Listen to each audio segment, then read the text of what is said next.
ഇനി നമ്മൾ പോകുന്ന ജില്ല കോട്ടയാണ്. കോട്ടയത്ത് വലിയ തോതിലുള്ള മഴക്കെടുതി റിപ്പോർട്ട് ചെയ്ത ജില്ലയാണ്. വലിയ നാശനഷ്ടമുണ്ടായ ജില്ലയാണ്. അവിടെ ഇപ്പോൾ ഈ പറഞ്ഞ പോലെ പാല, ഈരാറ്റുപേട്ട ഉൾപ്പെടെയുള്ള പ്രദേശങ്ങളിലൊക്കെ വെള്ളം ഇറങ്ങി തുടങ്ങിയിട്ടുണ്ട് എന്നുള്ളതൊരു ആശ്വാസമാണ്. പക്ഷേ ഈ കോട്ടയത്തിന്റെ പടിഞ്ഞാറൻ മേഖലകളിലൊക്കെ കനത്ത വെള്ളക്കെട്ടുണ്ടെന്നാണ്. അപ്പോൾ ഷിനോജ് അവിടെ നിന്നുള്ള കാര്യങ്ങൾ പറയും. ഷിനോജ്, നിലവിലെ സ്ഥിതി സാഹചര്യം അതേത് രീതിയിലാണ്? ഒരു ഇടത്ത് വെള്ളം ഇറങ്ങുന്നു, പക്ഷേ മറ്റൊരിടത്താണെങ്കിൽ വെള്ളക്കെട്ട്. ഈ പടിഞ്ഞാറൻ മേഖലകളിലൊക്കെ ആശങ്കപ്പെടുന്ന രീതിയിലാണോ വെള്ളക്കെട്ടുള്ളത്?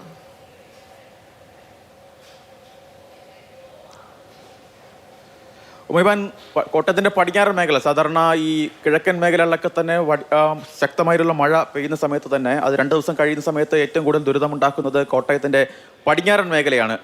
തിരുവാർപ്പ്, കുമരകം, ഇല്ലിക്കൽ ഉൾപ്പെടെയുള്ള മേഖലകളിലൊക്കെ തന്നെ വളരെ രൂക്ഷമായി ഈ വെള്ളക്കെട്ട് ബാധിക്കാറുമൊക്കെ തന്നെ ഉണ്ട്. പക്ഷേ നമുക്ക് ഇന്ന് ഇവിടെ വരുമ്പോൾ കാണാൻ കഴിയുന്ന ഒരു പ്രധാനപ്പെട്ട കാര്യം, കഴിഞ്ഞ മഴയത്തൊക്കെ തന്നെ ഉള്ള തരത്തിലുള്ള ഒരു വെള്ളക്കെട്ട് നിലവിലിപ്പോൾ ഈ ഭാഗങ്ങളിലൊന്നും തന്നെ ഇല്ല. നമ്മളിപ്പോൾ നിൽക്കുന്നത് ഇല്ലിക്കൽ കവലയിലാണ്. സാധാരണ ഒരു വെള്ളക്കെട്ടൊക്കെ വരുന്ന സമയത്ത്, പ്രത്യേകിച്ച് മഴയൊക്കെ തന്നെ 2-3 തവണ നിൽക്കുന്ന സമയത്തൊക്കെ തന്നെ പെയ്യുന്ന സമയത്തൊക്കെ തന്നെ വലിയ രീതിയിൽ വെള്ളക്കെട്ട് നമ്മുടെ ഒരു അരഭാഗത്തോളം ഈ വെള്ളം ഇവിടെയൊക്കെ തന്നെ കയറാനുള്ളതാണ്. പക്ഷേ ആ തരത്തിലൊരു വെള്ളക്കെട്ട് നിലവിലിപ്പോൾ ഇവിടെ ഇല്ല എന്ന് തന്നെ പറയേണ്ടി വരും. വെള്ളം അല്പം ഇറങ്ങി തുടങ്ങിയിട്ടുണ്ട്. ഏറ്റവും ആശ്വാസകരമായ കാര്യം, ഇന്നലെയൊക്കെ തന്നെ കോട്ടയം ജില്ലയിൽ ഏറ്റവും ആശങ്കയിൽ നിന്നിരുന്നത് ഈ പാല, ഈരാറ്റുപേട്ട ഉൾപ്പെടെയുള്ള പ്രദേശങ്ങളിലൊക്കെ തന്നെ ഇത്തരത്തിൽ വെള്ളം കയറി അത് വലിയ രീതിയിൽ ബാധിച്ചിട്ടുണ്ടായിരുന്നു ജനങ്ങളെയൊക്കെ തന്നെ. കാരണം ഈ 2018 പ്രളയത്തിന് സമാനമായ രീതിയിലാണ് പാലയിലൊക്കെ തന്നെ വെള്ളം കയറിയത്. അതും വളരെ പെട്ടെന്ന് ഒരു രാത്രി കൊണ്ട് പെയ്ത മഴയിലാണ് ഈ പാലം പൂർണ്ണമായും വെള്ളത്തിനടിയിലേക്കൊക്കെ തന്നെ മാറുന്നത് നമ്മൾ കണ്ടതാണ്.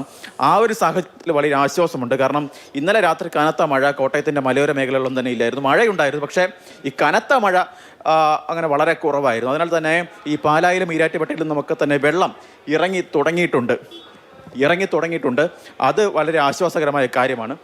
എന്തായാലും ഏറ്റവും എടുത്തു പറയേണ്ടത് ഈ പടിഞ്ഞാറൻ മേഖല തന്നെയാണ്. കാരണം തിരുവാർപ്പ്, കുമരകം, ഇല്ലിക്കൽ ഉൾപ്പെടെയുള്ള മേഖലകളിലൊക്കെ തന്നെ ആ തരത്തിൽ ഈ വെള്ളം കയറിയിട്ടുണ്ട്. പക്ഷേ അത് ആശങ്കയാകുന്ന തരത്തിലേക്കൊന്നും നിലവിൽ മാറിയിട്ടില്ല. സാധാരണ ഒരു മഴ പെയ്യുന്ന സമയത്തൊക്കെ തന്നെ വെള്ളം കയറുന്ന തരത്തിലാണ് നിലവിൽ ഇപ്പോൾ കയറിയിരിക്കുന്നത്. എന്തായാലും എത്ര പെട്ടെന്ന്, കാരണം കഴിഞ്ഞ ദിവസങ്ങളിൽ നമ്മൾ കണ്ടതാണ്, ഒറ്റ രാത്രി കൊണ്ടാണ് ഇത്തരത്തിൽ വലിയ രീതിയിൽ വെള്ളം കയറി ഒക്കെ തന്നെ പോയത്. ചേട്ടാ, മഴ പ്രശ്നമായോ ഇന്നലെ? മഴ പ്രശ്നമാണ്. ഈ പ്രദേശം എപ്പോഴും ബുദ്ധിമുട്ടാണ്. ഇല്ലിക്കോല മഴ പെയ്ത അന്നേരം ഈ കവലയിൽ വെള്ളമാണ് മെയിൻ പ്രധാനപ്പെട്ട ജംഗ്ഷനാണ്. കോട്ടയം കഴിഞ്ഞാൽ കുമരകം പോണ വഴി, 2 തിരുവാർപ്പിനോട് വഴിയിൽ നിന്ന് എറണാകുളമൊക്കെ പോകേണ്ട റൂട്ട്. പക്ഷേ ഈ ഇല്ലിക്കൽ കവലയിൽ മഴ തുടങ്ങിയാൽ ഒറ്റ ദിവസം കൊണ്ടായി വെള്ളം വന്നു. ഇന്നലെ രാത്രി കൊണ്ട് വന്നു. ഇന്നലെ ഇവിടെ ഒരു കുഴപ്പമില്ലായിരുന്നു. ഈ പാലത്തിനോട് ഇങ്ങോട്ട് മഴയത്ത് ഇത്രയും കയറുന്നാൽ ഭയങ്കര വെള്ളം കൽക്കെട്ട് വന്നാൽ മതി. ഇതിൻ്റെ ബാക്കിൽ ഒരു കൽക്കെട്ട് വന്നാൽ മാത്രം മതി ഇല്ലിക്കോലെ ആറ്റിൽ നിന്ന് കയറുന്ന വെള്ളം.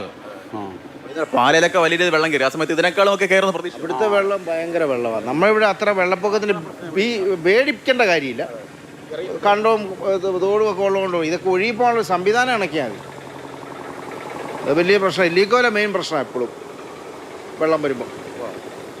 ഇല്ലിക്കൽ മാത്രമല്ല, തിരുവാർപ്പ്, കുമരകം ഉൾപ്പെടെയുള്ള പല മേഖലകളിലൊക്കെ തന്നെ ഇത്തരത്തിൽ ഈ വെള്ളക്കെട്ട് അത് ആശങ്കയെ തന്നെ നിൽക്കുന്നുമുണ്ട്. കടകൾ ഉൾപ്പെടെ തുറന്നിട്ടുണ്ട്. എന്തായാലും നമുക്ക് മനസ്സിലാക്കാൻ കഴിയുന്നത്, ഇന്നലെ ഈ പാലായിൽ ഇത്തരത്തിൽ വളരെ പെട്ടെന്ന് ഈ വളരെ വേഗത്തിൽ ഈ വെള്ളം കയറാനുള്ള പ്രധാനപ്പെട്ട കാരണം എന്ന് പറയുന്നത് മീനച്ചിലാറിൻ്റെ 2 കൈവഴികൾ. സാധാരണഗതിയിൽ ഈ 2 കൈവഴികളുമൊക്കെ തന്നെ ഏതെങ്കിലും ഒരു കൈവഴിയിലായിരിക്കും സാധാരണ ഈ ഉരുൾപൊട്ടിയൊക്കെ തന്നെ വെള്ളം വന്ന് കയറാറുള്ളത്.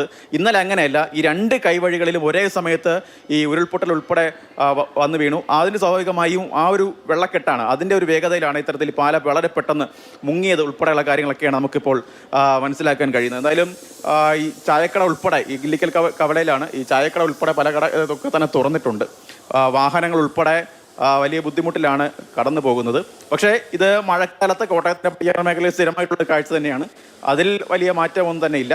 എന്തായാലും നമ്മൾ ഒരു ആശങ്കപ്പെട്ട സാഹചര്യം നിലവിൽ ഇപ്പോൾ കോട്ടയത്തിൻ്റെ പടിഞ്ഞാറൻ മേഖലയില്ല എന്നത് എടുത്തു പറയേണ്ട കാര്യമാണ്.